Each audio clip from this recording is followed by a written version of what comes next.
followed by Japan.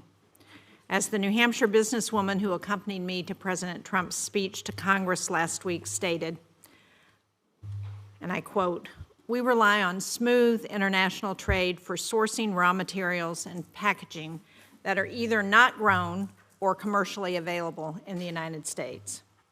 But self-inflicted trade wars don't just cut off opportunities for small businesses in my state. They raise the price of gas, of groceries for Americans all across the country. And at the same time, the alliances that we've built since the end of World War II with nations like Japan go far beyond our trade relationship. These alliances have been the cornerstone to America's security for generations. Japan hosts almost 55,000 active duty U.S. service members on 15 major bases, more than any other country in the world. We work together on cyber defense, on missile technology, and on AI. And Japan has been a staunch supporter of Ukraine. A recognition that defeating Putin in Ukraine is critical for the security of sovereign nations around the world, I think, is at the foundation of that support. As the former Japanese Prime Minister said in his address to Congress in the last couple of years, the Ukraine of today may be the East Asia of tomorrow. For our nominees today, if confirmed, you'll be leading efforts that are fundamental to our national interests. Combating corruption and fighting the flow of fentanyl through Mexico into the United States, strengthening our trade partnerships on behalf of American manufacturers and farmers, bolstering our allies like Japan, who live well within striking distance of North Korea and China. Ambassador Hoekstra, Ambassador Glass, Ambassador Johnson, if you are confirmed, you will be leading many of these efforts. So I would ask, how helpful is it to have President Trump bad-mouthing our alliance with Japan from the Oval Office? Should we make threats about Canadian sovereignty as it conducts its elections? Should we try to bully Mexico as we work together to fight drug cartels and curb immigration at our southern border? Unfortunately, the Trump administration's first month and a half in office does not inspire confidence and trust when it comes to our foreign policy, which is why we must make sure the United States has ambassadors who are suitable to represent our nation in the countries that they're assigned to. Ambassadors who can solidify and build on our long-standing alliances. So to our nominees, given some of your past statements, I hope you'll take this hearing as an opportunity to articulate your vision for positive engagement with Canada, Mexico, and Japan. How will you build on the successes that we've had over the years in those countries? How will you work with their governments to advance America's interest? I look forward to hearing your thoughts and plans. Thank you, Mr. Chairman. Thank you, Senator. Senator Scott, I'm going to give you the floor and the opportunity. You have some remarks in the introduction, please. Okay. Chairman Risch, Ranking Member Shaheen, and members of the committee.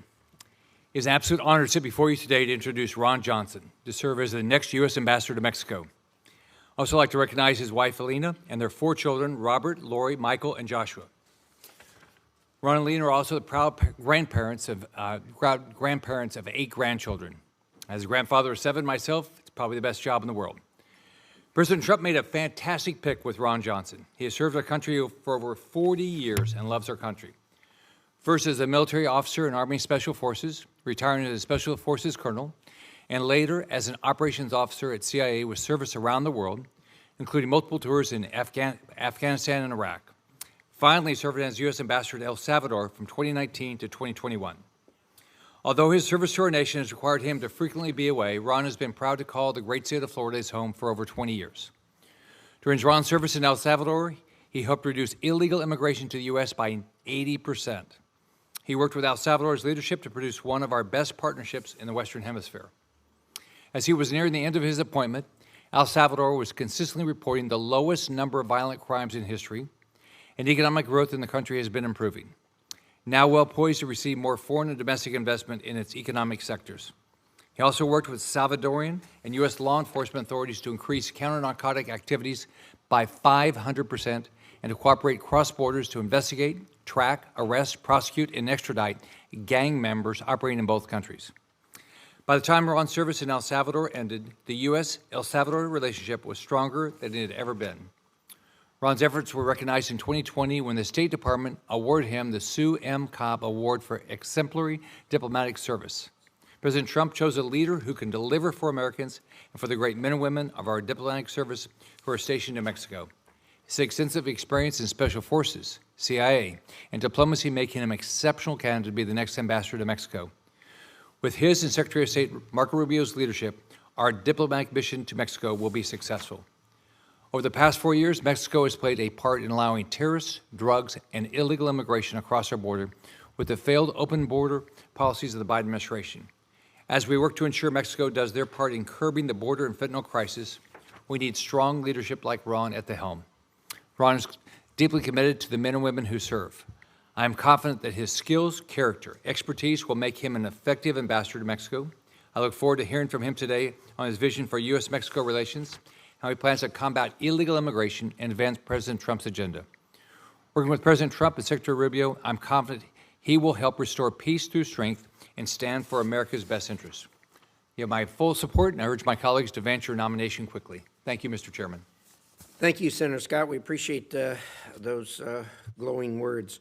We're now going to hear from each of the three nominees, and then we'll follow it up with a series of questions by the senators.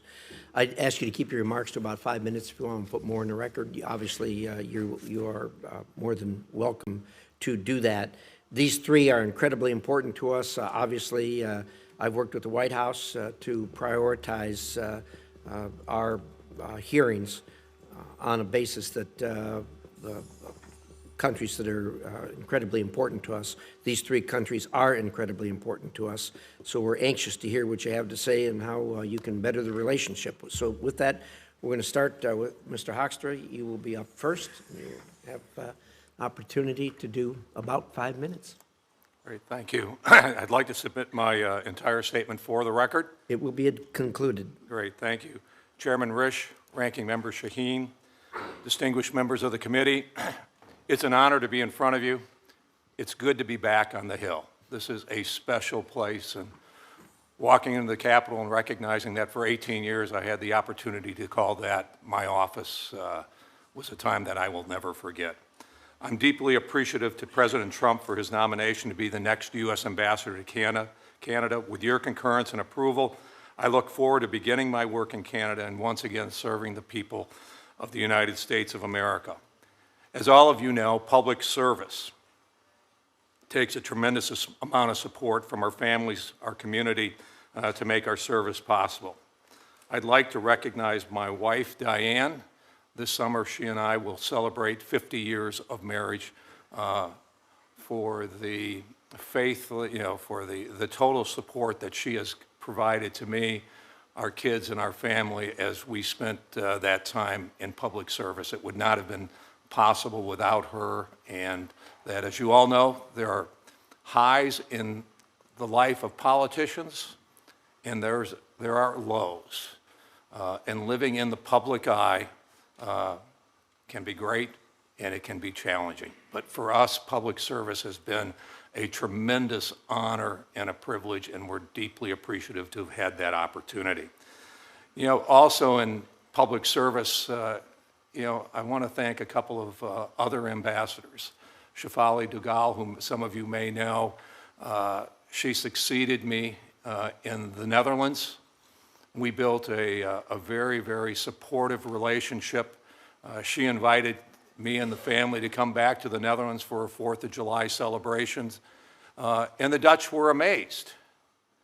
You have a person who was a strong supporter of the Biden administration and a Trump ambassador, and they looked at us and said, "Pete, why are you here?"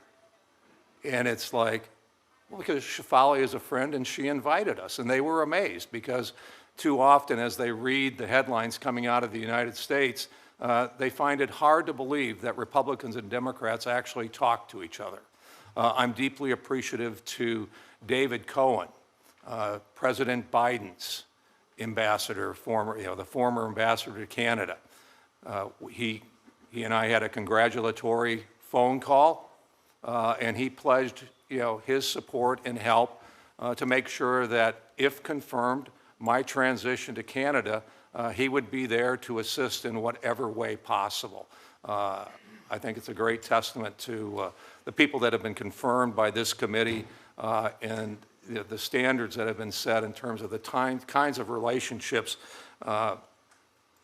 that help us be effective and send a message across the borders that Republicans and Democrats are united in promoting the interests of the United States of America. We have our differences, but we are committed to the success of the United States of America. You know, I'm an immigrant. My parents immigrated when I was 3 years old. They had experience with the Americans. It was the Allies that liberated my parents in the Netherlands during World War II. Specifically, it was the Canadians that liberated the parts of the Netherlands where my parents lived.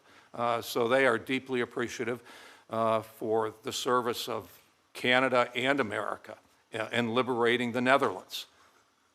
My dad said he came here because this was a land of opportunity. My mom came here and she said, I thought we were coming here for an adventure. What they found out that it ended up being true for both of them. 36 years after coming to the United States of America, they were able to see their son get sworn into the U.S. House of Representatives, a tremendous honor. Hailing from Michigan, you know, I do have a special appreciation for Canada as a neighbor. My home state is connected to Canada by 4 and soon to be 5 bridge crossings, a long maritime border across the Great Lakes, vital links that drive businesses, jobs, and livelihood in both states. If confirmed, I will work tirelessly to build on that record of cooperation and extend it, obviously, nationally. I think there's 36 states that see Canada as their #1 trading partner internationally. As a congressman, I have frequently interacted with Canadians on trade, military, intelligence, cultural issues. Obviously, they're part of NATO. They're also part of Five Eyes, so that relationship goes deep. As an ambassador, it'd be my honor to promote U.S. interest and protect U.S. citizens. I recognize the obligation of implementing the strategies and policies of the United States. I recognize my responsibility to the President of the United States, to the citizens of America, but I'm also a man of the House. I recognize my responsibility to the members of Congress.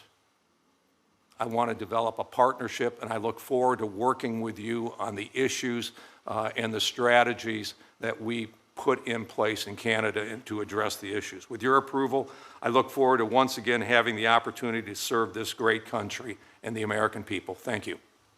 Thank you very much. Appreciate your comments, and welcome your wife. Those of us that have been married that long and been through this up and down can certainly relate to that. Vicki and I have been 56 years together, and we've been through 36 elections, and I can tell you your comments about the ups and downs are very accurate. There's no question about that.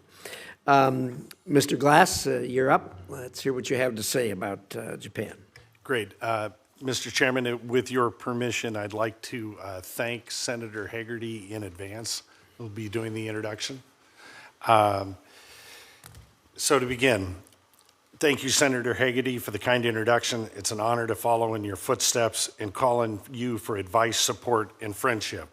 And thank you for your long history of service to this country and to the great state of Tennessee and to the United States-Japan relationship. Mr. Chairman, Ranking Member Shaheen, and distinguished members of the committee, I am humbled and honored to stand before you as President Donald Trump's nominee to be the ambassador to Japan.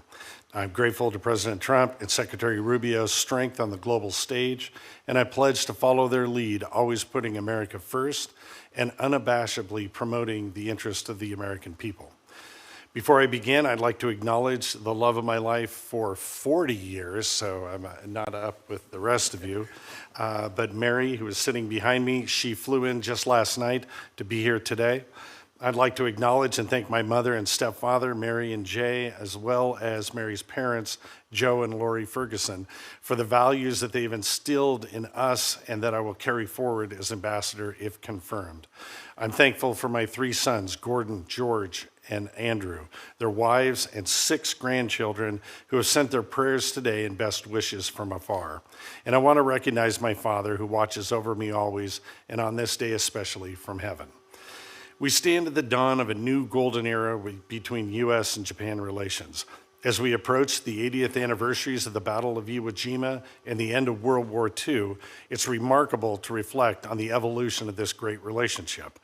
America and Japan are now the strongest of allies.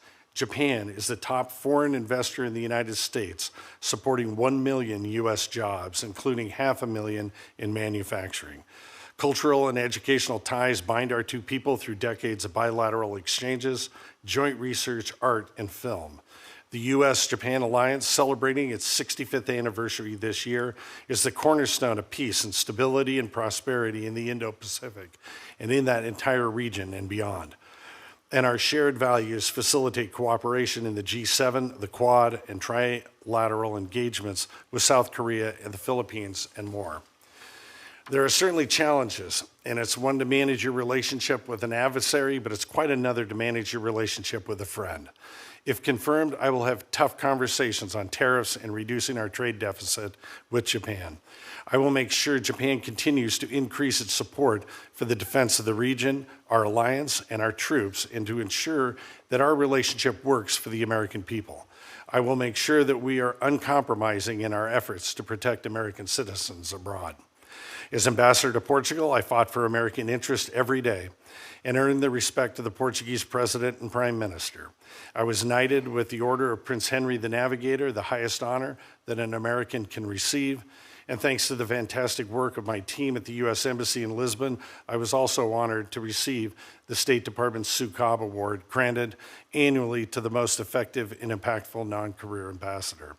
If confirmed, I will work just as hard, leading a group of deeply experienced and dedicated diplomats at Mission Japan on behalf of the American people.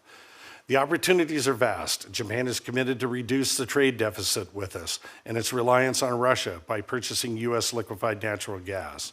If confirmed, I will hold them to that promise. Japan is committed to extending the upward trajectory of its defense budget, building capabilities that advance both our national security goals and strengthen deterrence in the region. If confirmed, I will hold them to that promise. And Japan is committed to build supply chain resilience, particularly in critical metals, and deeper collaboration on cutting-edge technologies, from quantum computing to AI to semiconductor processing. If confirmed, I will hold them to that promise. I'm grateful for the chance to work with the people of Japan, who 80 years ago launched an economic miracle and a vast societal transformation that brought them to where they are today. Japan is the world's 4th largest economy, the top investor in 39 of our 50 states, and our most impactful partner and ally for promoting peace and stability. Japan is known around the world for both its ancient traditions and modern innovations, which will shine brightly at the World Expo in 2025 in Osaka. If confirmed, I will ensure the funding generously provided by Congress for the U.S. Pavilion is used to showcase all that makes our country great on the global stage. I would like to close by saying this nomination is not just business, it is deeply personal. My eldest son, Gordon, and his wife, Yao, have lived in Japan for 13 years. My granddaughter, who is now 6.5 years old, was sworn in as a U.S. citizen by Senator Hagerty when he was ambassador to Japan. She is a product of the Japanese system. She is taught to be kind, hardworking, and inquisitive. She embraces the best qualities of both our countries. If confirmed, I will work tirelessly to make the U.S.-Japan relationship even stronger than I found it, with the added blessing of being able to live close to my granddaughter. Distinguished senators, I thank you again for your time today. If confirmed, it would be the honor of my life to once again serve the greatest country in the world, the United States of America. Thank you. Chairman Risch, Ranking Member. We'll start again. Chairman Risch, Ranking Member Shaheen, and distinguished members of this committee. I'm truly honored to appear before you today as the President's nominee to serve as United States Ambassador to the United Mexican States. I'm very grateful to President Trump for the faith and confidence he's placed in me, and to Secretary Rubio for his support. I'm grateful for the opportunities I've had to meet with many of you and for your consideration today as I sit before you in this time-honored process. I'm humbled at the opportunity to serve our nation in this capacity, and especially at such an important period in our relationship with Mexico. If confirmed, I look forward to a continuing dialogue with you on your priority issues. I'm supported in this endeavor by a strong and patriotic family. My wife, Alina, who is with us today, immigrated to this country with her parents over 60 years ago as a refugee from Cuba. My government service has required frequent separations and duty in high-risk areas, but together we've managed to raise 4 children, Robert, who is here today, Lori, Michael, and Joshua. Our parents have all passed away, but we're people of great faith, and we believe they look down upon us today with pride and compassion. In their lifetime, it was sometimes hard to get by, but they weren't satisfied with just getting by. They wanted to pass on a better life for their children, to build better communities, a better nation, and in the process, a better world. Our youngest son, Joshua, is a veteran of the Iraq War. Together, we represent the 3rd and 4th generation of our family who have served the nation in combat. My father was a small business owner, and my mother's father was a sharecropper in Alabama. My in-laws came here from Cuba with nothing, and they both worked well after what is today considered retirement age. They understood just how fragile freedom is, and they loved the USA. Our parents instilled values like honesty, respect, accountability, and a strong work ethic in their children. If confirmed, those values of initiative, enterprise, and integrity will remain constant in my pursuit to promote U.S. interest in Mexico. Our relationship with Mexico is one of paramount importance and complexity. We share a nearly 2,000-mile border, and our deep economic integration, shared security and border challenges, and strong cultural ties reflect Mexico's role as an essential partner. If confirmed, I'll advance this administration's top national security priorities, including securing our border from the flows of illegal drugs and aliens, ensuring a fair playing field for U.S. businesses and workers. I'll work tirelessly to address the issues that directly impact U.S. citizens, from transboundary pollution in Southern California to securing water deliveries for communities in Texas. The first priority will be to ensure the rule of law at the border. If confirmed, I will foster cooperation with Mexican authorities to halt and deter further illegal alien flows and to accept the deportation of their citizens who are currently in the United States illegally. Mexico's recent actions to secure the border demonstrate the power of our partnership, including its deployment of 10,000 National Guard troops to the border and acceptance of the deportation of illegal aliens. Neither country can solve the challenge of illegal immigration alone, and I'm convinced that we can find solutions that will benefit both our nations. Among my highest priorities will be the protection of the American people. Mission Mexico is one of the largest U.S. diplomatic missions in the world, with 3,300 employees, 9 consulates, and 9 consular agencies. And I fully understand and appreciate the value of those consular services to our fellow Americans and your constituents.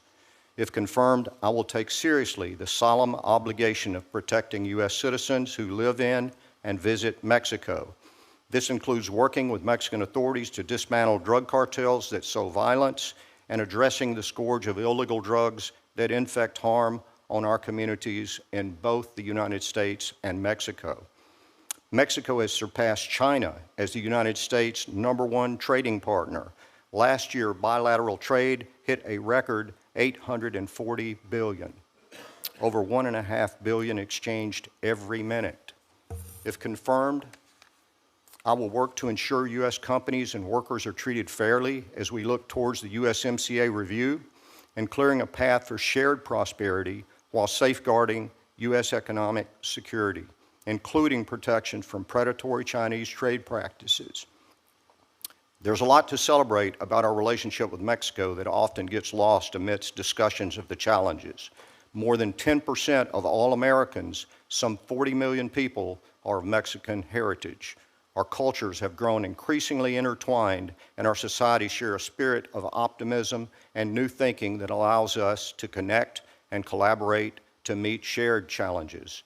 In summary, our relationship with Mexico is unique in its direct impact on the security and prosperity of American people, and if confirmed, I pledge to be a good and faithful steward of that relationship. Thank you.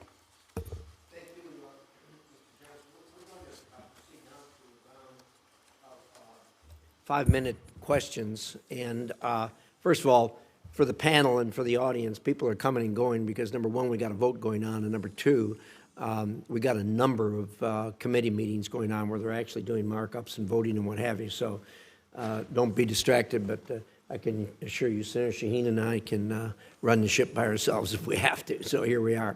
Anyway, we will do a 5-minute round, then we'll actually go back and do a second if there's interest in that. So, Mr. Glass, I want to start with you. Are you familiar with the? First of all, my state has a really good relationship with Japan, and they're a trading partner. They're an important trading partner. We love them. They love us. But we got one problem: potatoes is somewhat important to Idaho, as you may or may not know. Are you familiar with the ongoing fight we've had with Japan over the years on the potato issue? I've certainly read about it. It's all right. I've certainly read about it in the media, and we've had some discussions on that, yes. You're going to learn a lot more if you, assuming you're confirmed, which I'm sure will happen. But that is something that's absolutely critical to us, and it's a kind of thing that causes countries to get riled up when there's really no reason for it other than pure, unadulterated protectionism. Everybody talks about free trade, but then you wind up with rules and regs that dress up like health issues or something like that, and all they are is protectionism. So we'll talk some more about that in private. Any other thoughts you have on that? I certainly do. In fact, thank you very much for the question, because I have quite a bit of experience working with the Department of Agriculture on non-tariff trade barriers. We were dealing with that in Portugal actually with soybeans, and it had to do with a very nuanced regulatory issue up at the EU. And as we looked into it, it ended up something that we could change, and we did.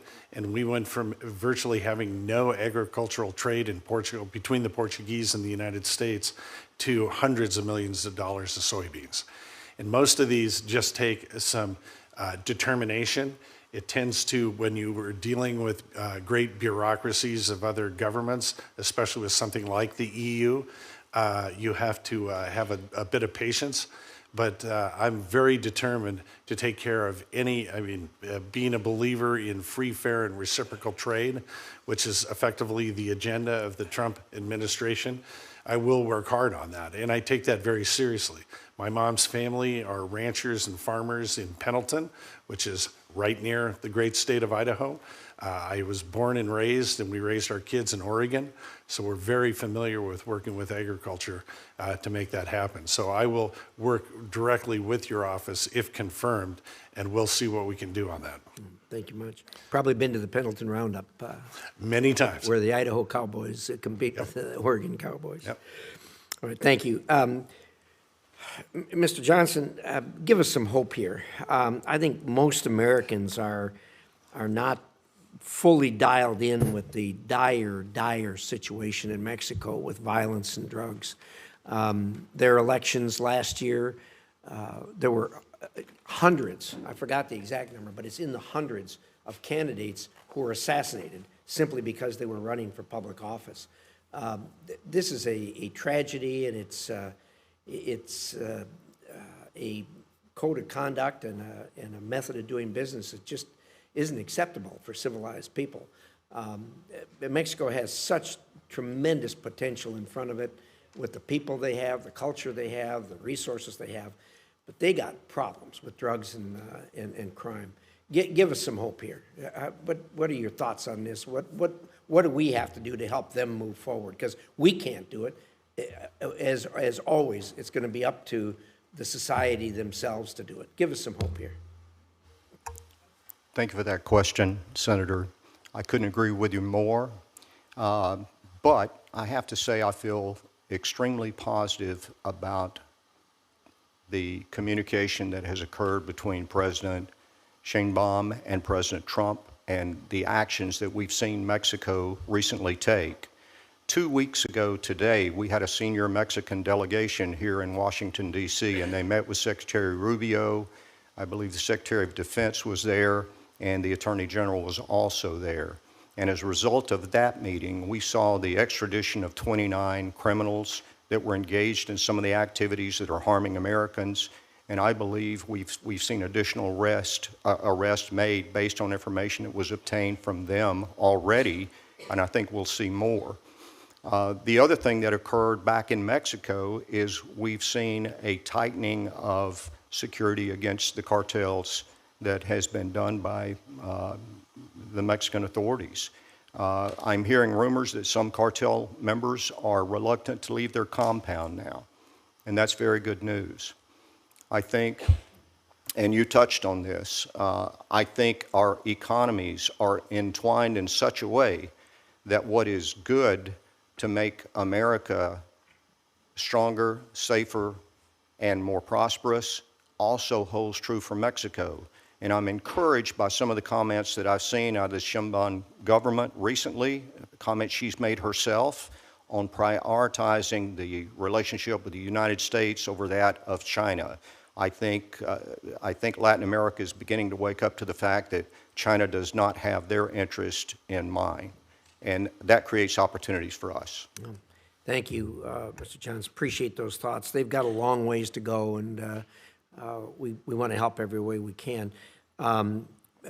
Hoekstra, are you familiar with the negotiations that are going on over the Columbia River Treaty? Yes, I am. Okay. Yes, I am. I've been involved in that on a bipartisan basis, and that's an important issue.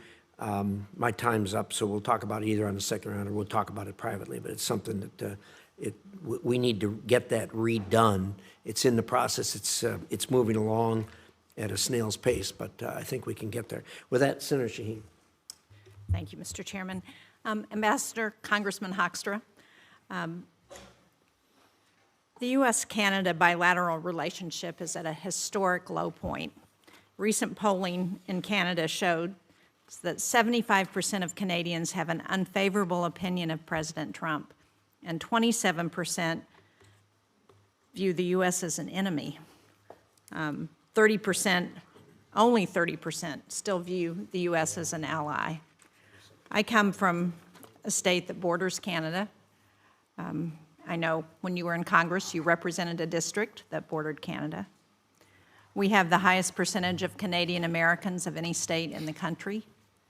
I find it very troubling that we are seeing our national anthem booed at ice hockey games, and that the country where we've got the longest undefended border in the world, where we have had such a positive relationship over the years, is now viewing America in the way they are because of this president's statements. They find it particularly offensive that he's talking about Canada as the 51st state. And I don't blame him, I gotta be honest.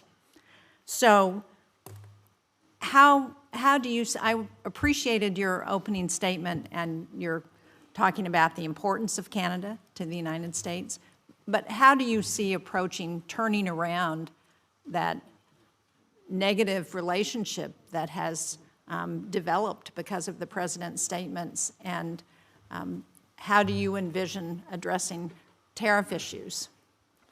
It's a great question. Obviously, I've been spending a lot of time thinking about that myself, pending the confirmation by the Senate of having to go there and being kind of the tip of the spear on this. I experienced similar things when I went to the Netherlands. There was a lot of hostility or concern about some of the objectives of the first Trump administration, which were really about fairness, getting the Dutch to pay for NATO, all right? Working with the Dutch to confront Russia on Nord Stream, the pipeline. The Dutch are great with water. They have money, so they were helping build it and to finance it. And what we really spend a tremendous amount of time on is focusing on the strength of the relationship between our two countries. Your state, my state, you know, we have thousands of people, thousands of businesses that rely on this relationship, and they just, you know, they see what's going on at 30,000 feet, but you know, they gotta go to work every day, and they need to make this work. You know, we have cooperated with Canada on so many things. In Michigan, it's the Great Lakes. That's important to us. It's trade. It's business. My experience on the Intel Committee, it is about NATO and those types of things. Canada's part of Five Eyes. So we have a great history of working together, and we know how to make this work. We now have to make and take that and say, we know how to make this work.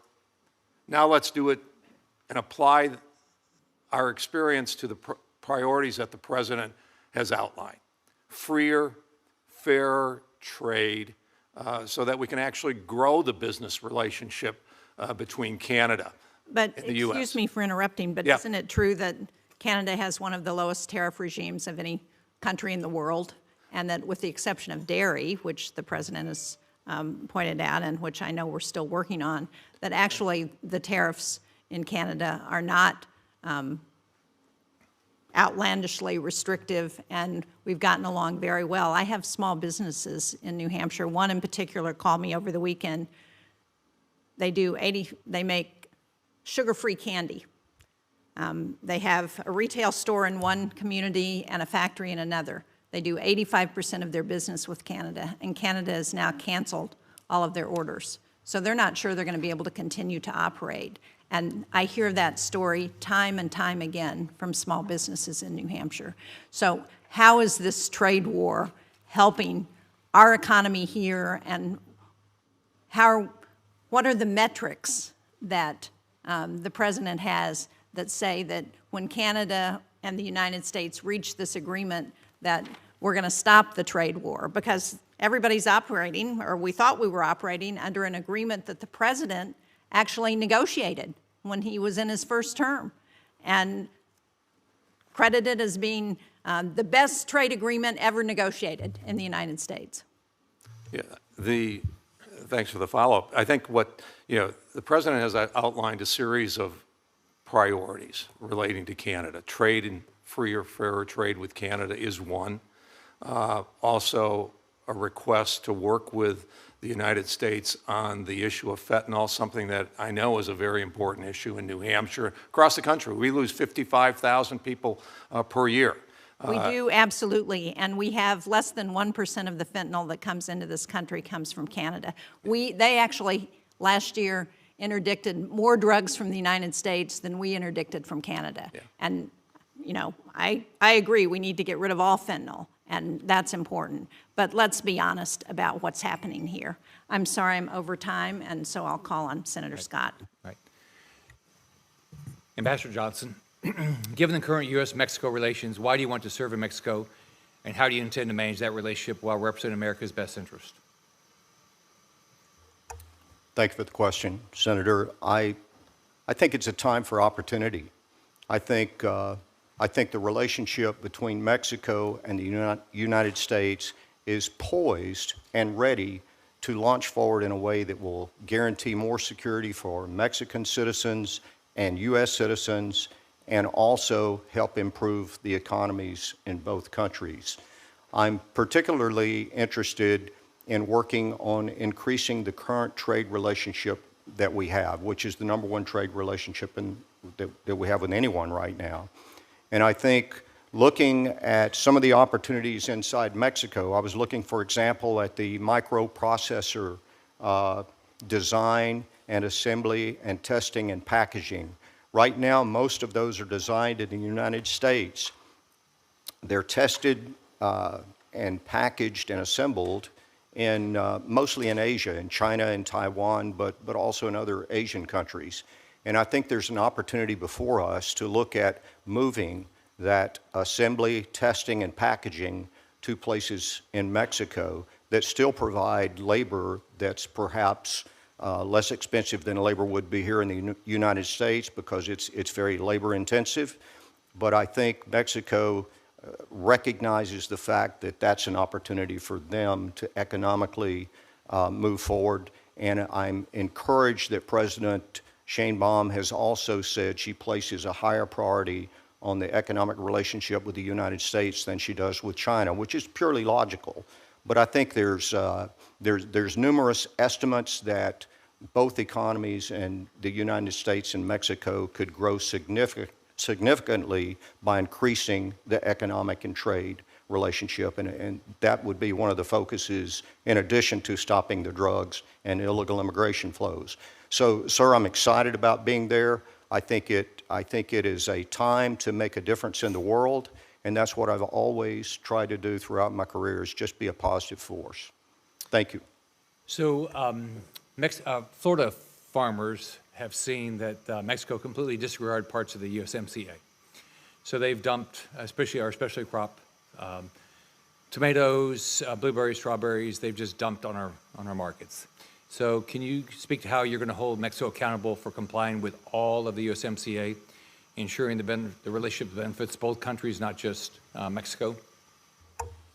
Thank you for the follow-up, sir, and I appreciate the time we spent together in your office the other day to discuss that issue. I was not fully aware of the issues that Florida farmers face. I am now. I'm encouraged by the fact that the official review of the USMCA occurs in '26. That said, I expect to be deeply involved from the time I arrive in Mexico in helping to ensure that Mexico understands all of its obligations, not just the obligations on trade, but all the obligations that they've made in various treaties, to include the water treaty with Texas and obligations they've made to help us secure the border and stop the flow of fentanyl. So I think key to that is establishing a good dialogue and working relationship across the entire Mexican government, and I plan to do that. Ambassador Glass, I think all of us realize the importance of a relationship with Japan. We've got a lot of servicemen and women over there. Can you talk about how you're going to make sure that we continue to have a positive relationship between our servicemen and women and the people of Japan? Thank you for the question, Senator. Without a doubt, I have a little bit of a different situation than the two gentlemen on my sides. The relationship between the United States and Japan is at an apex. It's at an all-time high, and demonstrated on February 7th with the President and the Prime Minister, where discussions went on everything from security to economics. We currently have 60,000 troops that are located, our brave men and women that are located in Japan. We have the most sophisticated weaponry. We have a carrier group. And the cooperation that goes on between the two is at a level that actually it's probably one of the biggest challenges, is to make that level better. We have currently a backlog of over $50 billion of items and materials and planes that are being ordered from Japan, from the United States. We've got to work that backlog through. That is an issue. We're actually working on co-production of some of those items with the Japanese moving forwards. And so it is clearly the highest priority that we have, is to continue the closeness of this relationship from everything from security to economics. Thank you. Recognize Senator Kane.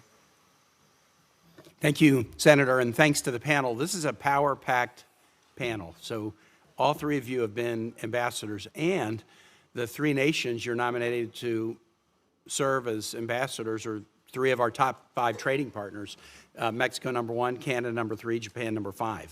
So we don't have a panel like this very often. And so first, congratulations on your nomination to posts as important as this. The nations of Canada, Japan, and Mexico are also partners and friends. Not friends without challenges. You know, a friendship that hadn't been tested by a challenge isn't a friendship. So all of these are relationship with challenges. But this is not a hard call as to whether Canada, Japan, and Mexico are on the friend side of the ledger or the adversary ledger. They're on the friend side of the ledger. And I am a strong believer that we are stronger as a nation when we link arms with friends against adversaries and not get confused about who is a friend and who isn't. And I'm troubled by actions in the first couple months some of which may be negotiation tactics, but I am troubled by actions in the first couple of months that are making some of our friends, including Canada especially, wonder if, in fact, we recognize the values of friendship that have stretched for centuries. Mr. Johnson, I want to focus my questions on you. I wish I had 20 minutes. I'd get to all of you, but I'm the chairman of the lead Democrat, the ranking member on the Western Hemisphere subcommittee here, and your service in Salvador, your nomination to Mexico is really important. I want to ask a question about rule of law and sort of some tendencies toward authoritarianism in Mexico, but I'll begin with a precursor. You did have a very strong reputation in your service in El Salvador. There were a number of things going well. There were also some things that were causing major concerns. There was an incident when you were ambassador where President Bukele sent troops into the National Assembly to try to strong-arm a vote on something that he thought was important. And my recollection, and I'd be happy to be corrected about this, is that you did not say anything publicly about that clearly sort of authoritarian move. I have been in other nations in the Americas where similar things have happened, and either the ambassador or the charge, in one case it was in Guatemala, spoke up pretty strongly against obvious authoritarian moves. I'm less interested in the Salvador side. I'm really interested in Mexico. A couple of things are happening in Mexico. One involves Senator Hagerty, and I know he might ask you about it. There have been efforts to try to seize American property in Mexico. There's a company, Vulcan, that operates in a number of states that has property in Mexico where the AMLO government was clearly trying to seize it, even using military to do so. And the current Mexican government has been a little bit unclear about the posture they're going to take. Are they going to continue that or not?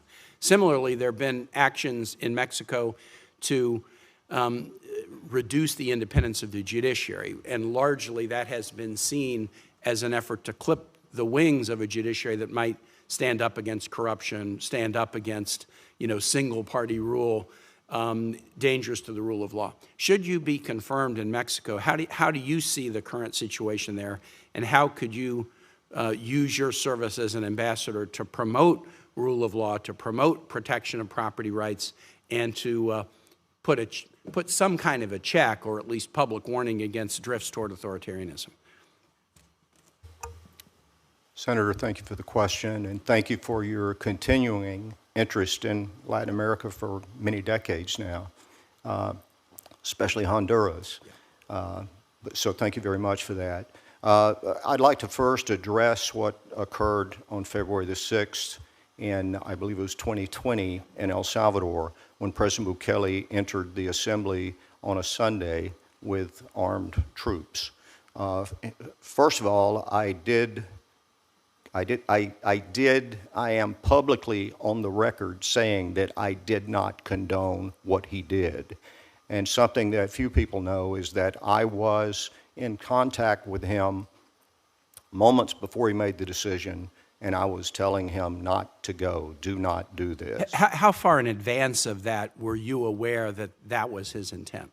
I think hours in advance. I mean, it happened on a weekend. I believe it was on a Sunday, and it was an emergency session of Congress, and some members resented that they were being called in and didn't show up. And there were people on both sides that were demonstrating. It was a peaceful demonstration, a truly peaceful demonstration. And one thing that I've used to highlight the entrance into the assembly, President Bukele has no plainclothes security. That was the only security he has. And one thing that I think emphasizes how peaceful it was is they had to wait 45 minutes to delay entering 45 minutes to wait for the guy with the key to show up to open the door. There had been previous times at the assembly in El Salvador that had not been nearly that peaceful. But we did address it, and I did criticize him publicly for doing that, as well as privately. We had long discussions about it. Mexico is much different. I think the key anywhere to a relationship like that is to establish a trust and confidence in each other early on in the relationship. I think the way to do that is to look at things that are mutually beneficial to both the United States and Mexico, and focus, at least initially, focus your energy on those things. I think in terms of U.S. businesses and property seizures of U.S. foreign investments in Mexico is a signal to the world that frightens other potential investors. And I think by engaging and having a dialogue about how this might affect your future and how your economy could move forward or could move backward purely based on foreign investment in Mexico. They're right now, I believe, if they're not number one, they're close to being our number one foreign investment location too. So I think the key to that is just having that constant dialogue and building trust. Appreciate that. Thank you. Senator Coons. Thank you.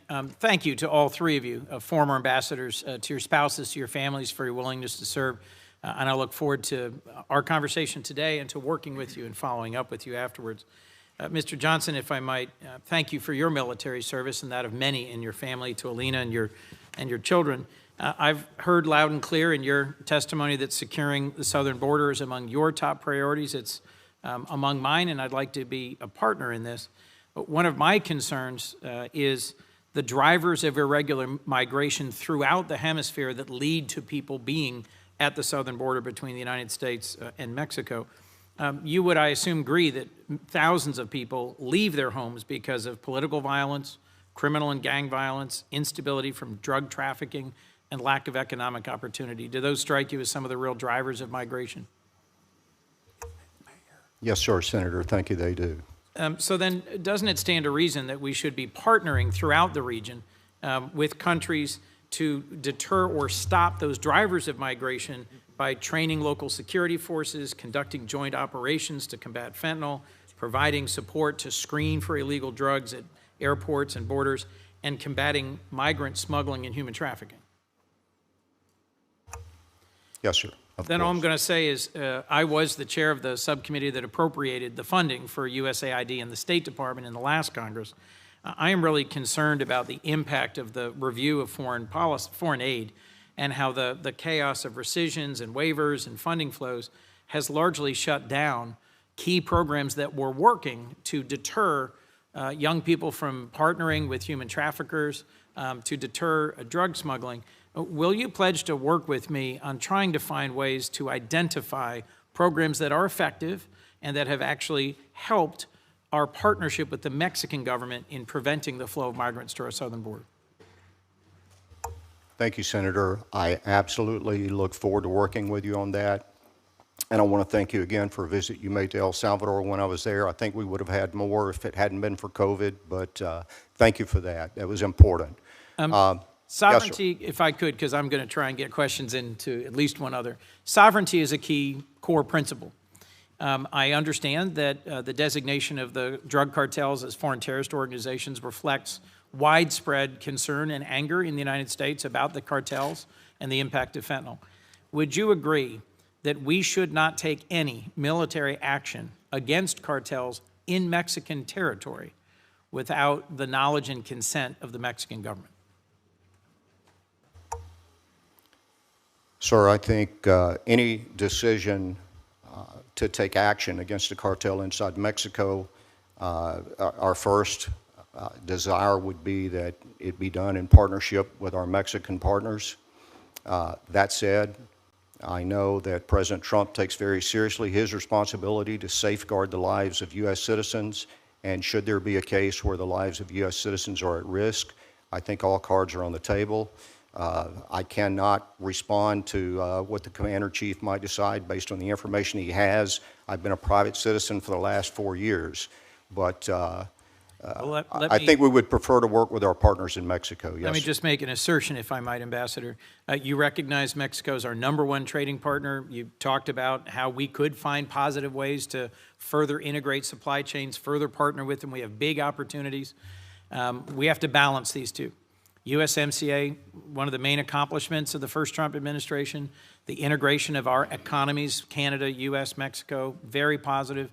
But if we were to take action without consultation and without permission, then we are putting at real risk that. And that's been a give and take that I hope will involve respect for sovereignty. Ambassador Hoekstra, if I might briefly, my colleague, Senator Kaine, referenced ways in which negotiation tactics have profoundly unsettled our relationship with Canada.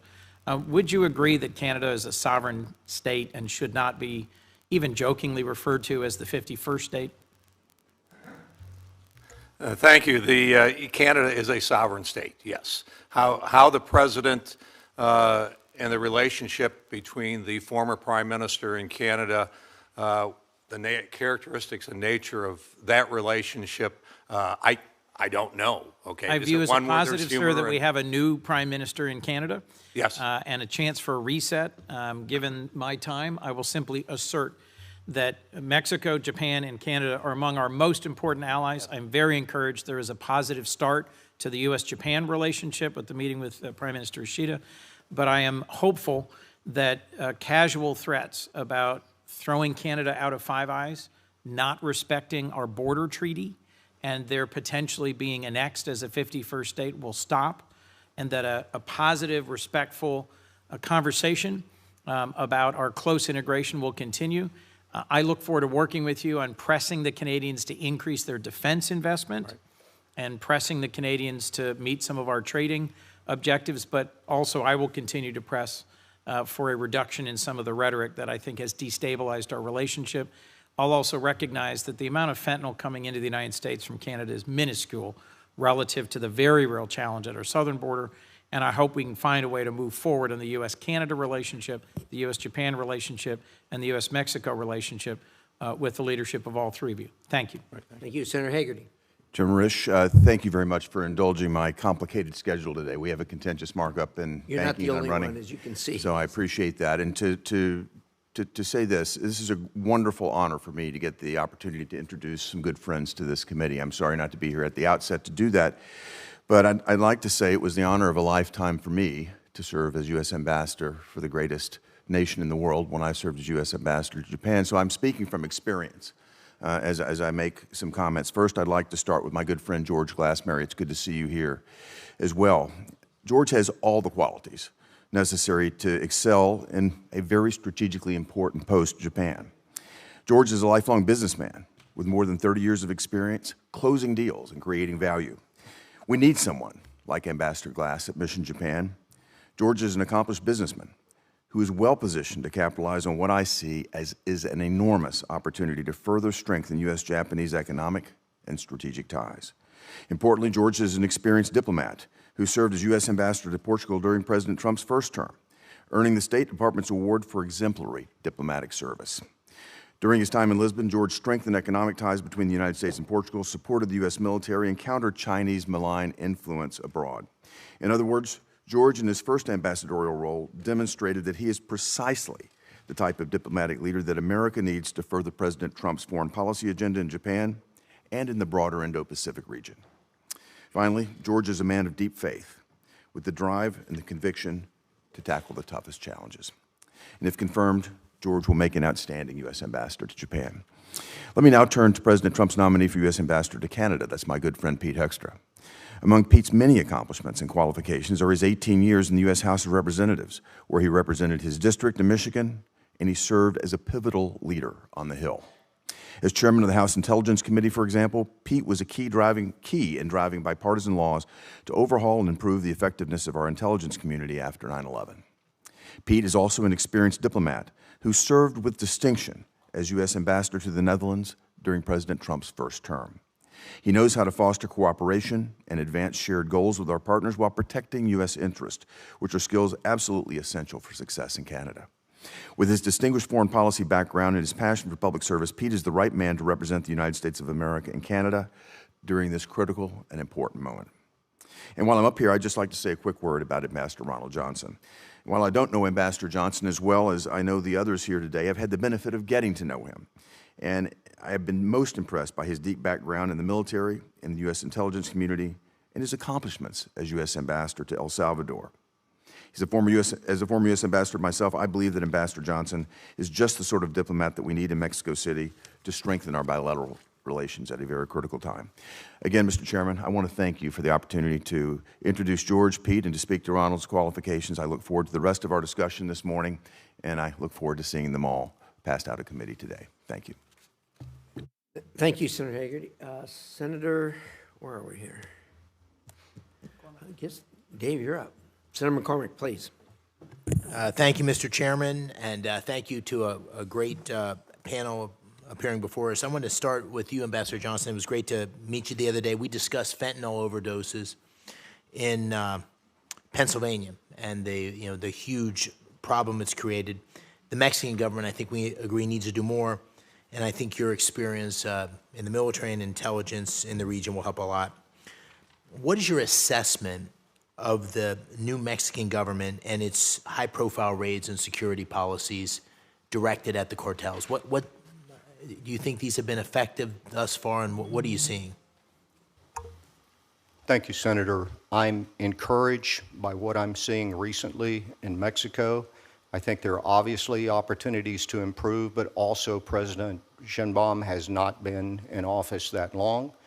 I think there's opportunities for us to work together more closely, and in particular, when it comes to the sharing of intelligence information with JTF Alpha, JTF Bravo, who tracked precursor chemicals and the shipment of drugs to and from Mexico. And I think if we can work to further that relationship and ensure that we are shoulder to shoulder with our partners in Mexico, I think they will rise to the occasion. I've seen more recognition out of them recently than ever, and the realization that the drug problem comes with violence and that the violence in Mexico has been horrible. It led to the death of many politicians. It is truly the definition of terrorism because of the horrific deeds that are conducted against the communities. And I think there's a lot of Mexican people that are not, they're not corrupted by the money, they're coerced by the fear of what will happen to their family if they don't look the other way or provide support in some way to the cartels. So I think there's a great opportunity there to work with them on providing security for those that are doing the right thing. Good, thank you. And a piece of that problem, as we talked about, and a broader problem is China using its mercantilist policies, but also its trade with fentanyl prefactors coming into Mexico, and also circumventing some of our trade agreements by manufacturing in Mexico and exporting into the United States. Would you care to comment on what role you would hope to play in influencing Mexico and its relationship with China? Yes, sir. Thank you for that. I'm also encouraged by what President Sheinbaum has said about prioritizing relationships. I think what I'm seeing in Mexico and even in other locations in Latin America, people are beginning to realize that China does not have their interest in mind in these trade relationships. One thing that I've used effectively, and I think it would also be effective in Mexico, is to look at where China is geographically located and where Latin America is. And there's nothing that they're finding in Latin America that they couldn't find in Asia or even on the African continent. The only reason for being in Latin America is because it's an irritant to the free nations in the Western Hemisphere. Yep. And I think they're beginning to realize that, and I think there's opportunities if we just continue to highlight that and talk to the governments. I mean, if a democracy fails in the Western Hemisphere, China celebrates. If a democracy becomes safer, more secure, stronger, with opportunities for its own people, we become stronger here in the United States, as do they. So that's, thank you. That's my idea. Good. And speaking of stronger, safer democracies, Ambassador Glass, on Japan, as you know, Japan has recently made significant decisions to invest further in defense to combat China's expansionist policy, as well as North Korea.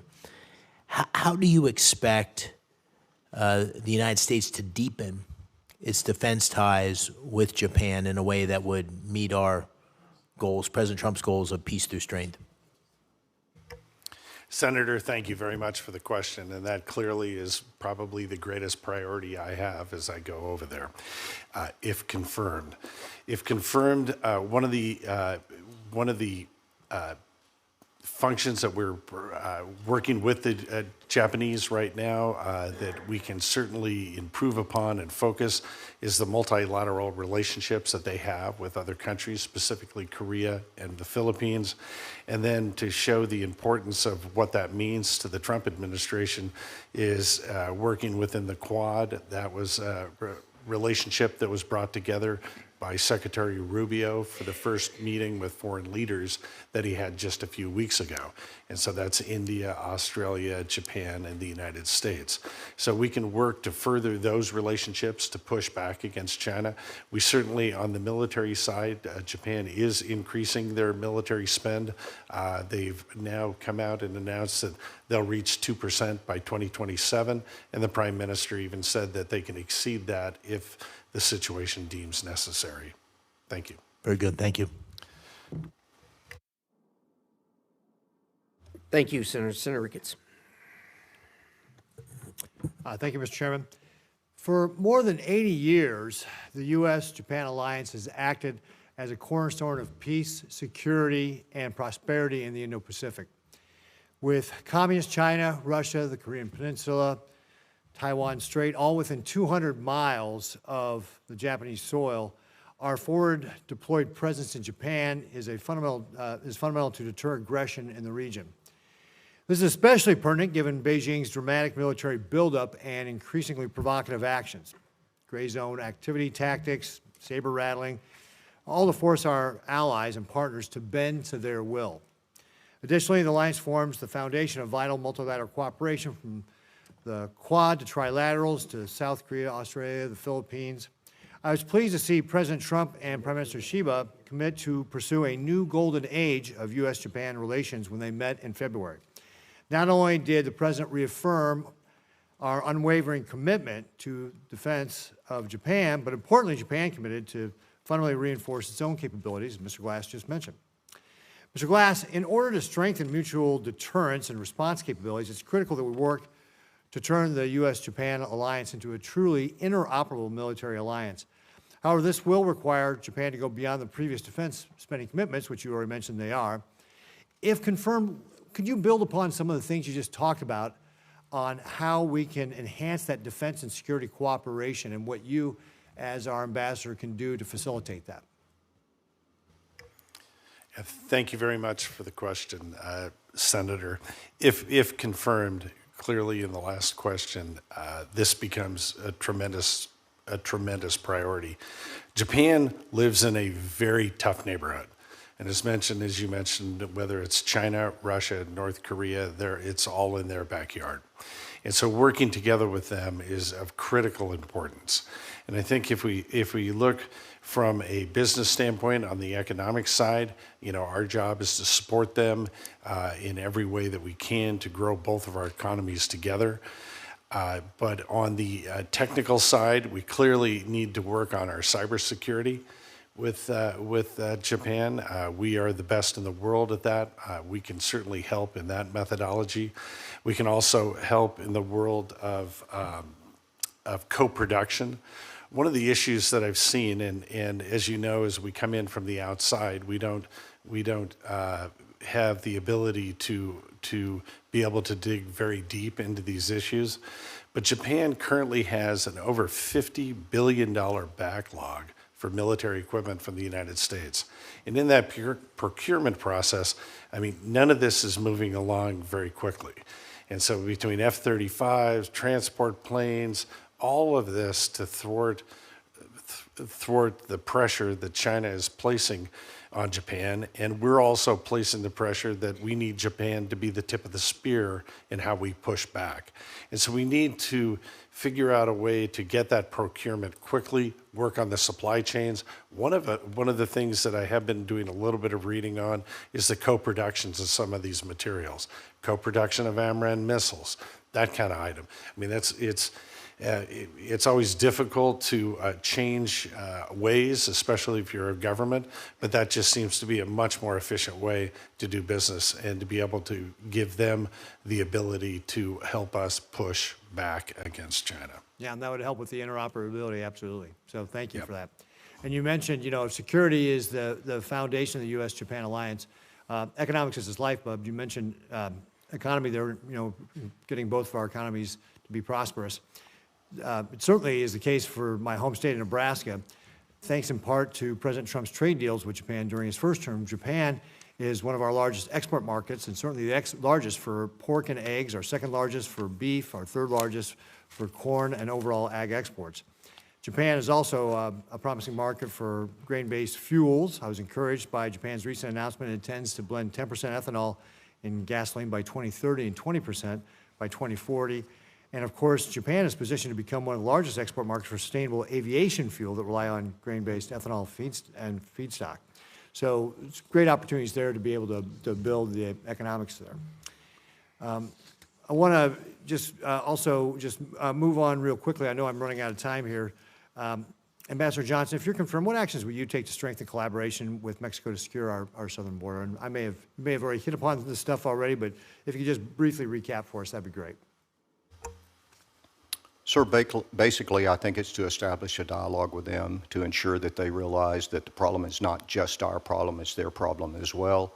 We talked about providing a way that they can secure the politicians and the government officials that want to do the right thing in Mexico, but now they are coerced and their families are threatened by these terrorist cartels. And I think if we can do those two things and we can increase information sharing and protect officials that want to do the right thing, it'll make a big difference. Great. Thank you very much, Mr. Thank you. Thank you, Mr. Chairman. Thank you. Senator Merkley, you're next.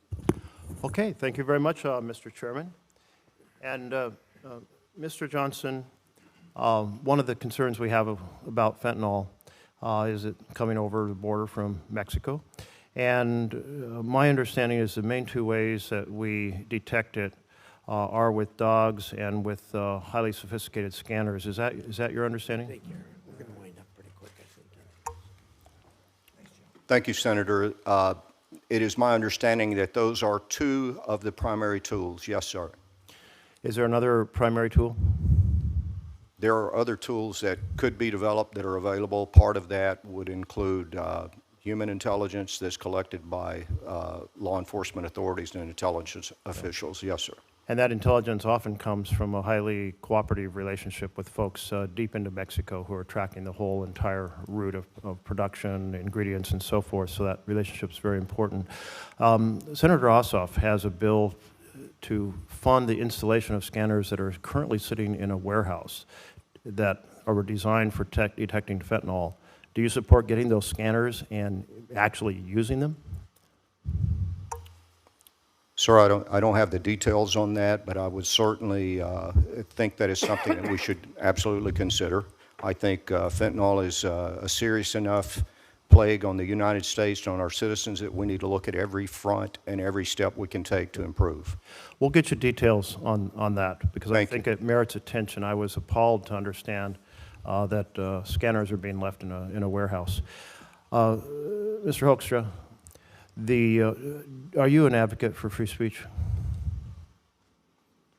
Absolutely, yes, sir. Does that include people expressing opinions that you disagree with? Absolutely, yes. So if an American is resident in Canada, should they, under Canada's also is free speech nation, should they be free to express their opinion on world affairs? American citizens present in Canada or any foreign country have an obligation to, to live under the laws of that country. Well, I'm asking about Canada specifically, and they have free speech rules. Should American Canada be able to express their opinion about world affairs? Within the framework of the Canadian legal system, absolutely, yes. Yeah. So, and that includes things that the President or the Prime Minister of Canada disagrees with? If the should Americans be able to say something in Canada that the Canadian Prime Minister disagrees with? Yes. That is an American value. If it is consistent, I believe, to my background, I don't know all the specifics of Canadian law, but if confirmed, I will take a look at it. And obviously, you've got some concerns here that I would be more than willing to, work with you and see exactly what the concerns or well, issues I've always that you may see viewed out the there. United States as a champion of free speech. Yes. But we have the situation with the advocate who expressed concerns about the situation in Gaza, being detained, arrested by the U.S. government last week in New York, and was arrested because of his opinion differing with the president's. Don't you think that's very un-American? Again, I know something about this. I'm not an expert, but the understanding of the I'll probably get into, I don't know all the legal ramifications for this individual who was in the United States, under what status and what rights he exactly has, so. He was here under a green card. Don't people on green card have freedom of expression in the United States of America? Again, I don't know. I'm not a lawyer. I don't have the legal background on this. This is something that you really need to take If the up. United States is detaining people because their views disagree with the president's, doesn't that set a very bad precedent for the world? I think you have to take a look at exactly what status they have in the United States and what freedoms under U.S. law those individuals have. That is. So if somebody is in the U.S. and they express an opinion that the President of the United States doesn't like, they should be free to express that. If their status, depending on, this will all, it's a hypothetical question in terms of what they've It's said. not that and hypothetical. what- We just have a case of somebody under a green card being arrested for their opinion on a war in Gaza. I don't. Myself, I support free speech. I support people being able to say lots of things the president disagrees with. Don't you? I agree. I agree on free speech. I agree that people should be, in America, should be allowed to speak, express their views consistent with the legal requirements and the legal boundaries by which they are here in the country. Well, I hope with that viewpoint you will call up the president and say, we need to not arrest people for their views on foreign policy here in the United States of America, that it's wrong under our Constitution, it's wrong under the law, it's wrong under the example we set around the world, that we are going to be champions of freedom, not folks who take political prisoners. Thank you. Thank you. Thank you. Senator, there's a difference between free speech and giving aid and support to people who... Mr. Chairman, do you have any evidence that this individual gave aid and support? Because there's been no evidence provided by the administration. So I do not would think we should disagree with accuse that. somebody who opposed the war or opposed circumstances unless you have evidence for that. Appreciate your views. Senator Rosen. Thank you. Thank you, Chair Risch, Ranking Member Shaheen, for holding this hearing today. Thank you to the witnesses for your previous service and again for being here. I want to talk a little bit about counter-narcotics efforts. So, Ambassador Johnson, as you're aware, Mexico is one of the United States' closest partners. We share a 2,000-mile border that contains 47 active land ports of entry. I proudly represent a state with a large Latino population, many with having family ties to Mexico. I've also helped advance legislation to stop the flow of deadly drugs across the southern border by cracking down on transnational criminals, but I know that we cannot combat this crisis alone. We have to work closely with our partners like Mexico to address the flow of illicit drugs coming into our country. So, Mr. Johnson, can you speak to the importance of U.S. support for counter-narcotics programming? And do you think that it is in the United States' best interest to cut funding for programs that that combat the flow of illegal drugs in our hemisphere? And how do you think Mexico would react to a decision to cut that funding that helps combat the flow? Thank you for the question, Senator, and thank you for your efforts, which I am sure have saved American lives. It's something that the flow of illegal drugs is something that we can't immediately turn off completely. I think it's a continuing process. It's improvements that have to be made as quickly as we can. We absolutely are more effective if we work with partners, and not just Mexican partners, but partners throughout the region. And that's why I think organizations like JTF Bravo and JTF Alpha play such an important role, because that includes a presence from a lot of the countries in the region, and we can share that information. And I think that's key to continuing to improve at a steady rate. I think Mexico wants to do that. Continuing to improve collaboration, funding, to be sure that we're meeting all the future threats, current and future, be prepared for future threats, you would say. Yes, Senator, I agree, and I know there's a review going on right now of a lot of those programs. There have been waivers granted already, and I am confident that throughout the review process, those programs that have the greatest impact will continue. Thank you. Thank you.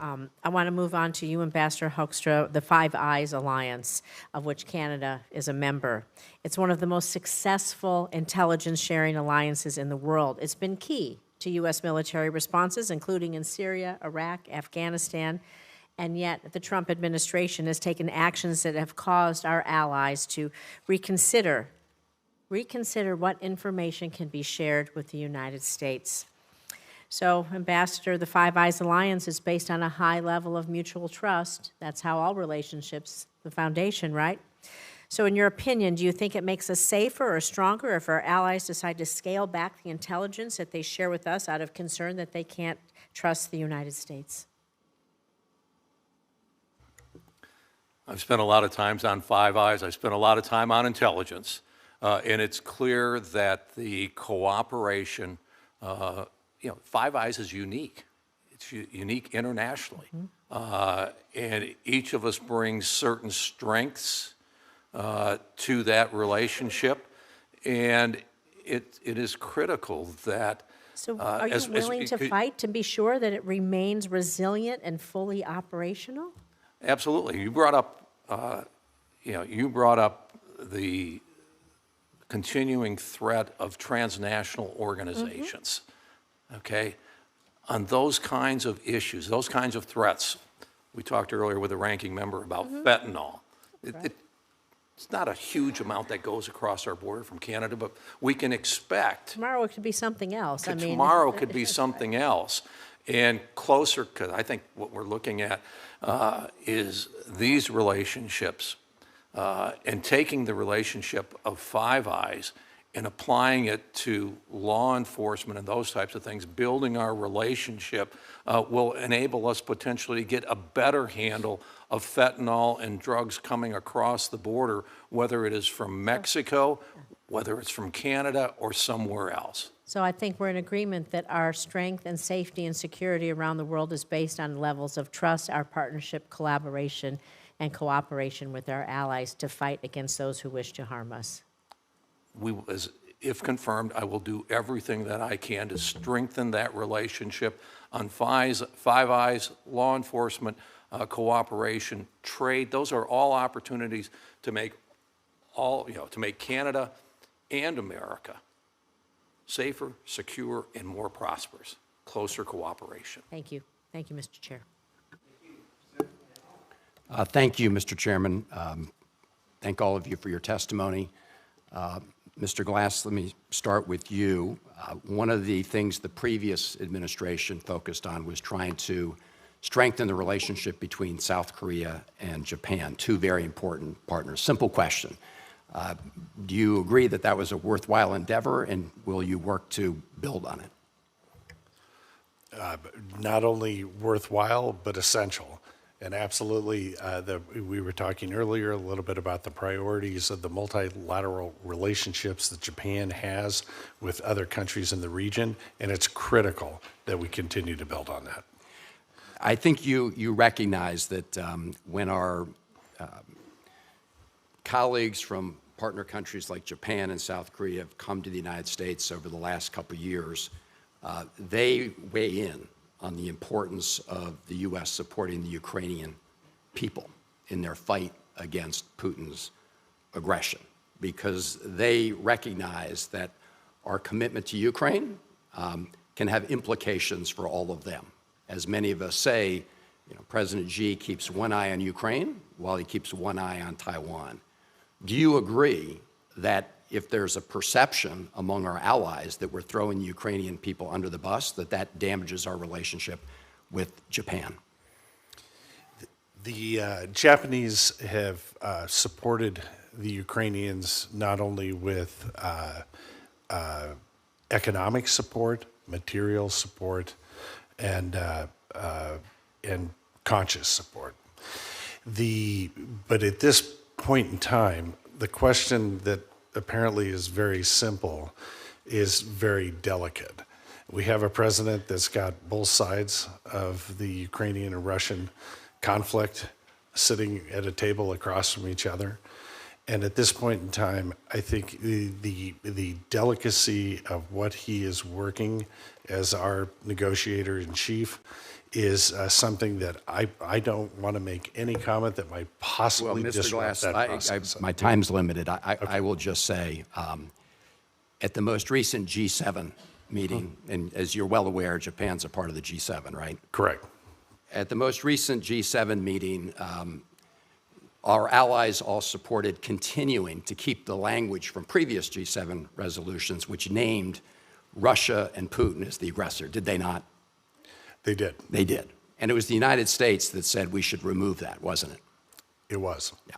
In my view, that sends a terrible signal, not just to the people of Ukraine, but to people in Japan and South Korea and our partners around the world.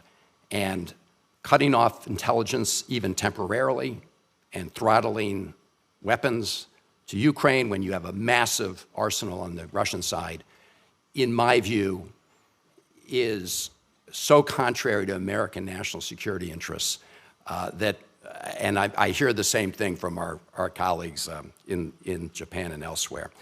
Mr.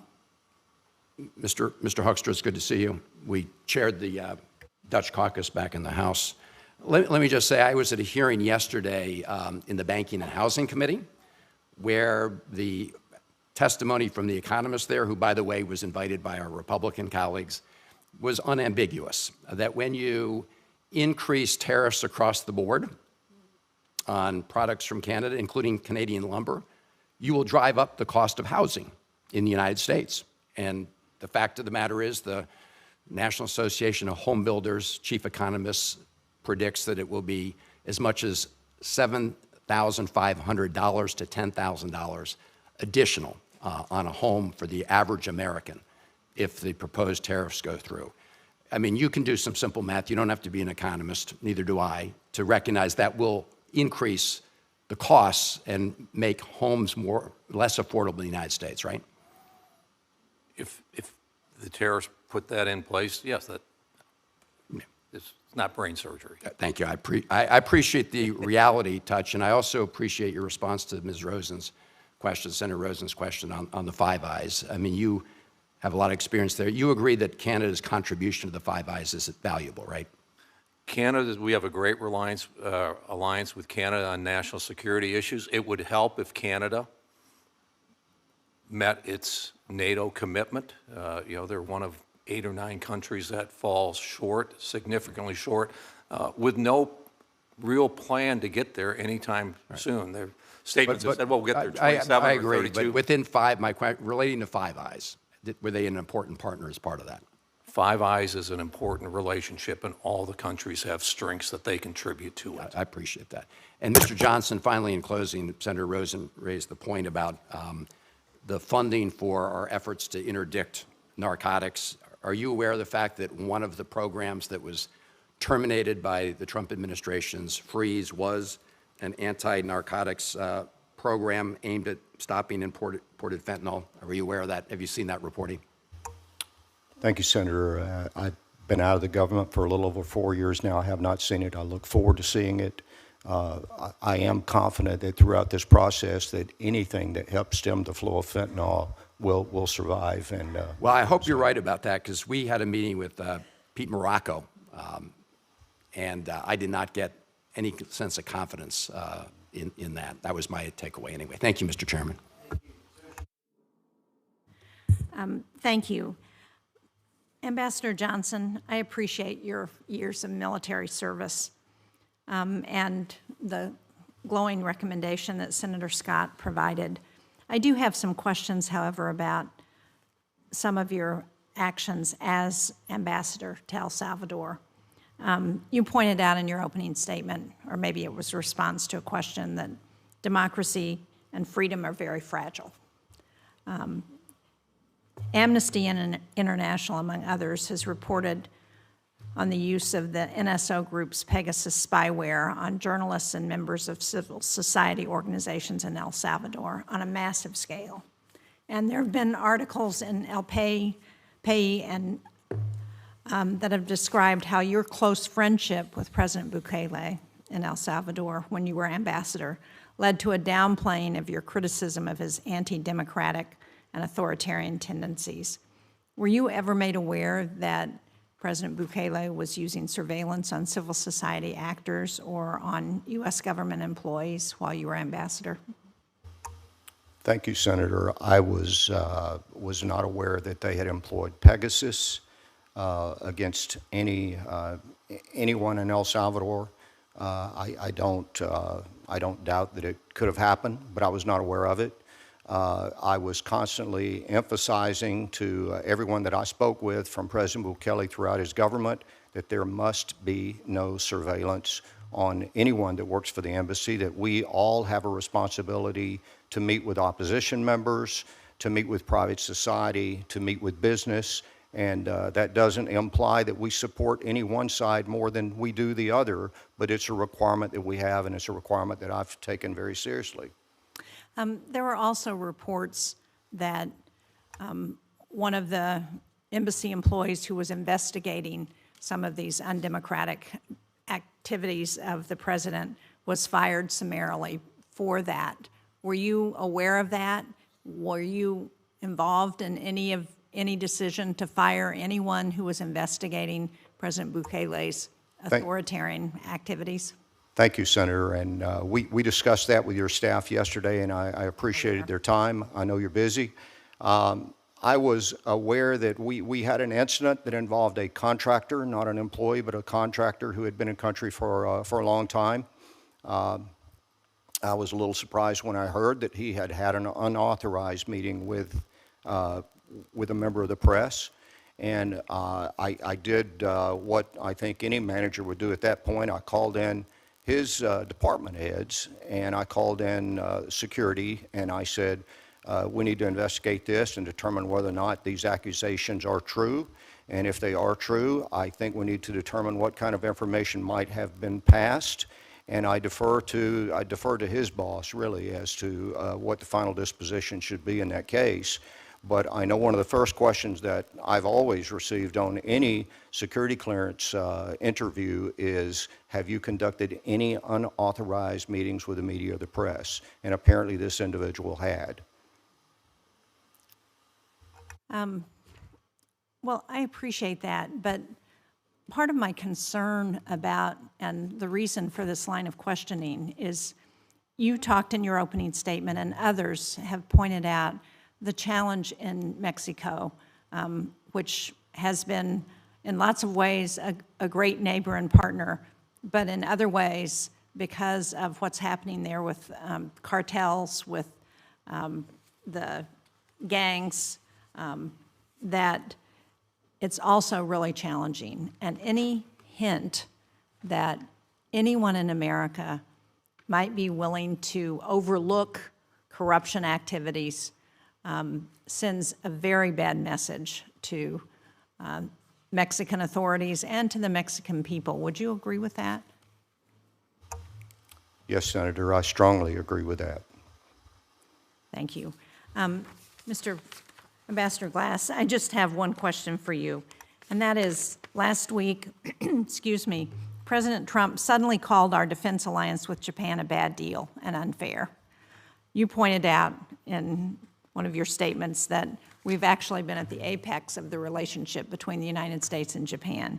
So can you explain to me why the president would be calling out that relationship and suggesting that our agreement with Japan is a bad deal and unfair?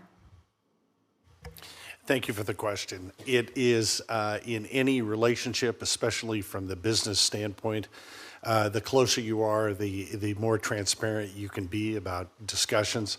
And in those discussions, money is always part of it.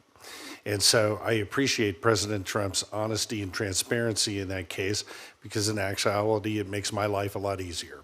We know that we would like the Japanese to focus on increasing their spend on military. They've agreed to bump that up to the 2% GDP level by 2027. And actually, the Prime Minister came out and said if it needs to be a little bit higher, that's something we can discuss. So I look forward to discussing that with the Japanese and being able to come out with something on the that is favorable for both sides. Good, and I think it's fair to say that in your opening statement, you pointed out the importance of our alliance with Japan and the importance of that defense relationship as well. Yep, absolutely. Thank you, Mr. Chairman. Thank you, Mr. Chairman. Ambassador Glass, if I might just continue in this general direction, because I didn't get a chance to question you at all in the first round. And thank you for your willingness to continue serving and representing our nation. I think you served well as ambassador to Portugal. My thanks to Mary and the rest of your family for your willingness to step back into the fray. And for sharing with folks that your faith is the underpinning of your public service. I think that's constructive when people do that. I agree with you that the U.S.-Japan relationship at the end of the last administration was in a very strong and good place, and that the progress that was made in pulling together Korea, Japan, and the United States was a significant step forward. I am concerned about the future direction of that trilateral relationship because of unfortunate recent developments in Korea. Just help me understand what you might do as ambassador to help strengthen or sustain that work. Senator Hagerty and I and a bipartisan group went out to both Japan and Korea last August to try and reinforce and give some lift to it. But since then, there's been some dramatic intervening events in both Japan and in Korea. Right. Senator, thank you for the question, and thank you for your interest in the region. It's very important. If confirmed, I think we all have to be patient to see what happens with South Korea.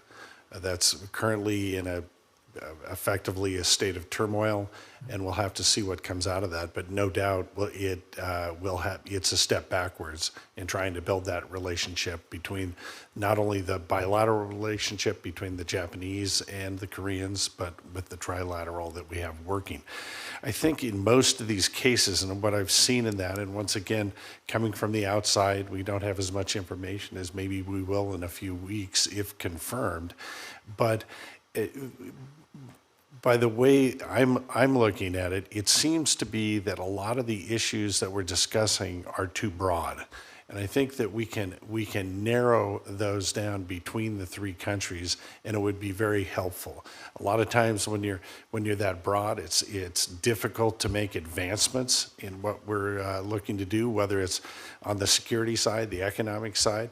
But if we can narrow those down and really get to work and dig in on a very specific number of issues, I think that would be a tremendous help. Two more things, if I might. I recently met with a large group of Japanese CEOs who came to just sort of increase their engagement and visibility. They are very concerned about a potential trade war inspired by tariffs that might be improvidently imposed. I'm not going to ask you to respond to this, but in my previous questioning of Ambassador Hoekstra, sometimes President Trump engages in public bluster about matters that are framed as a negotiating tactic. I think for the Japanese in particular, it's profoundly unsettling for them to not be clear about our relationship, and I tried to provide some reassurance about the deep bipartisan respect for their hosting 60,000 U.S. troops in Japan, as you referenced. The Special Measures Agreement is coming up for renegotiation in 2027. I'm concerned that our president is often someone who likes to drive a hard bargain by framing before negotiating. How will you help the administration appreciate the significant amount of contributions the Japanese have made over decades to basing our troops, to providing us with some significant but unquantifiable benefits from being a trusted and reliable anchor, ally, and partner, both militarily as well as economically in the region? Yeah, thank you for the question.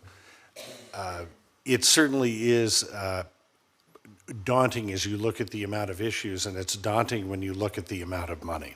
I mean, when the Prime Minister talked about a direct investment into the United States of upwards of $1 trillion. I mean, these are These are, I mean, it's difficult to comprehend those types of numbers.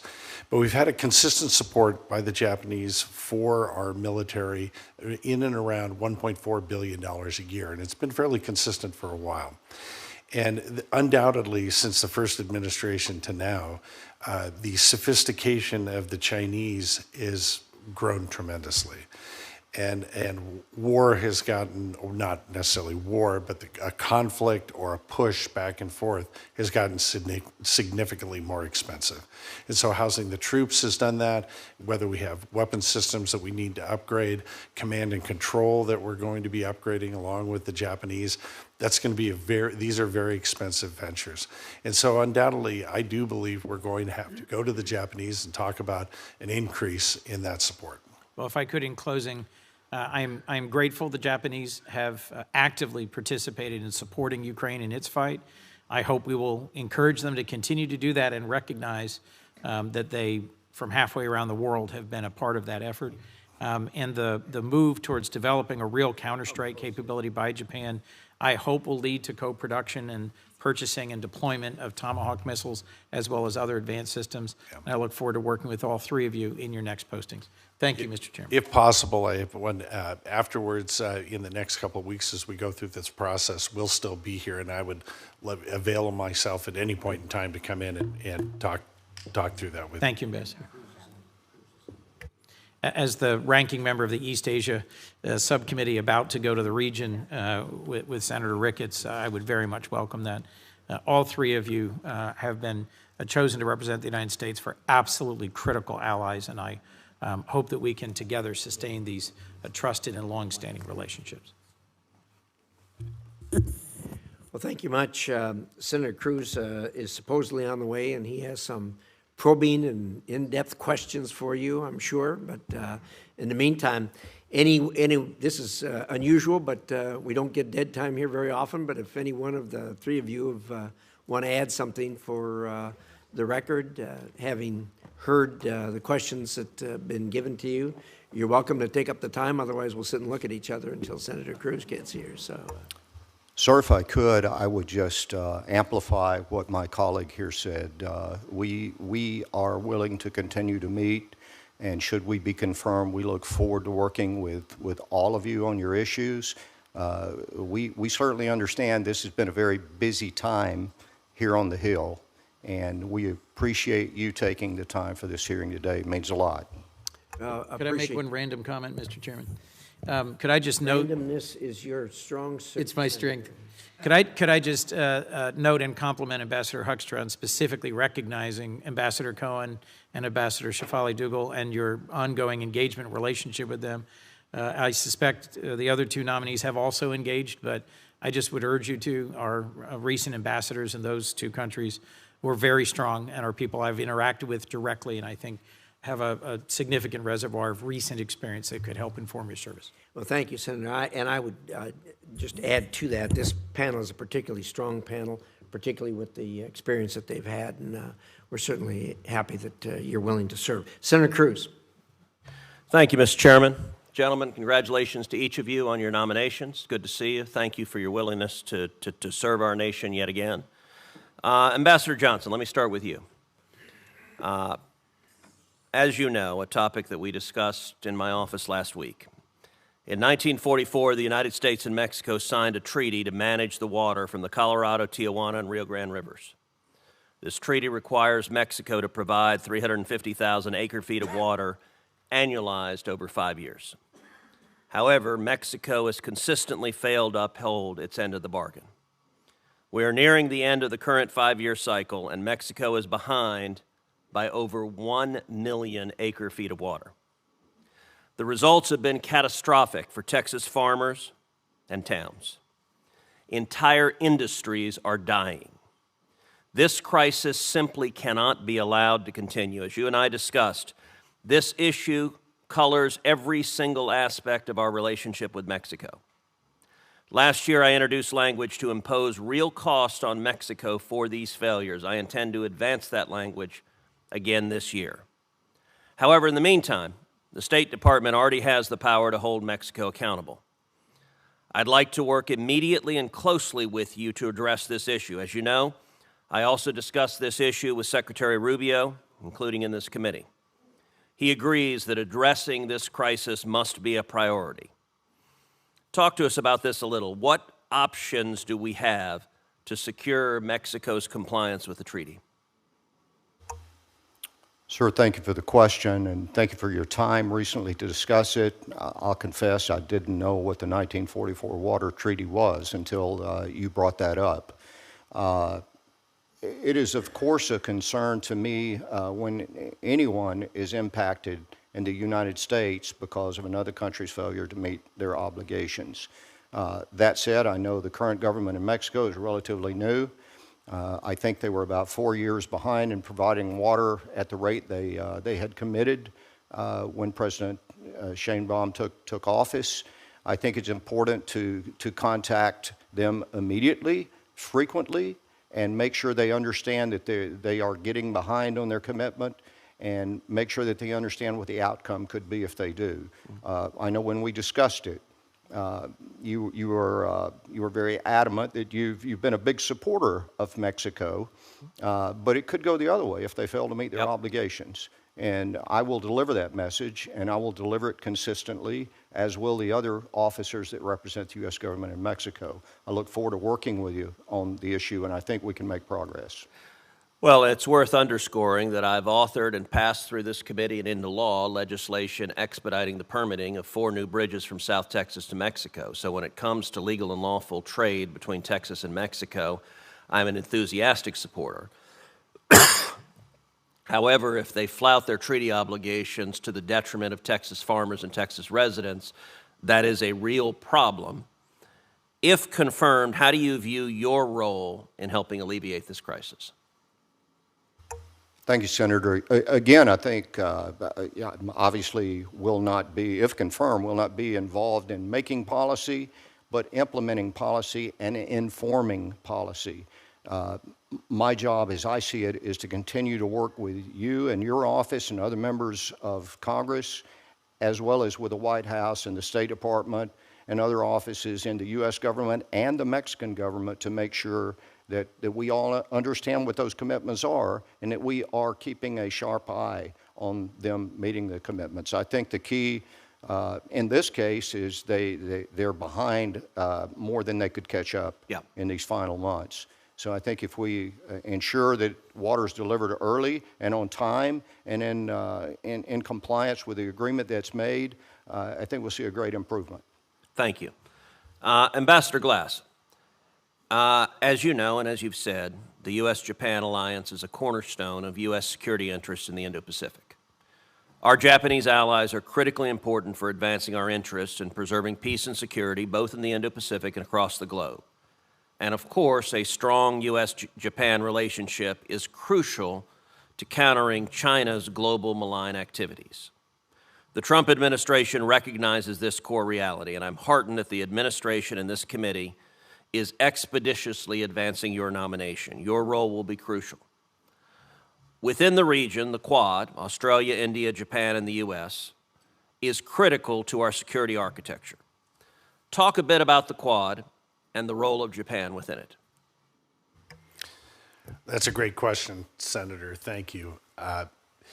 While I was in Portugal, we actually 8 years ago, when President Trump started redeveloping and introducing the Quad as a format, we actually had Quad meetings once a quarter with India, Australia, and Japan. And we're holding that as to taking a look at the global issues that were affecting Europe at the time. I come to find out how valuable that group really is. These are tremendous allies, and our ability to work with them only shows the Chinese that we have, it's not just us standing alone. So the Trump administration vision of a free and prosperous Indo-Pacific is only carried by our ability to work within that entire region. So I'm also very worried about China's control over global supply chains, especially in key sectors that affect our national security. Can you tell me how you plan to help Japan diversify its supply chains and reduce its economic reliance on China, and also in particular focus on critical minerals and how we can expand our our bilateral cooperation in this space? I have a bit of a background in critical minerals, and it's something that if we can break that supply chain from China, it frees our we have economic freedom to move forward in so many different sectors, specifically technology. But we have to build a reserve in America. And there are private entities that are doing that right now that I'm aware of, but also the U.S. government. We have a reserve for our military, but we don't have a reserve for industry. And so as we go out and begin mining and working with other countries around the world, we've got to be able to create a reserve that we can share with our allies to make sure that we keep this economic flow in the supply chain going. I mean, I hate to use the phrase, but it's critical that we get that done. Thank you. Thank you, Senator. We will add letters of support that the committee's received for each of you to put into the record. For the information of the committee, the record will remain open until the close of business tomorrow, Friday, for members of the committee to submit questions for the record. If you do get some questions, I hope you'll answer them quickly. It'll help us move along your confirmations. Again, thanks for your service. Thanks to your family for assisting you in that service. And with that, committee's adjourned.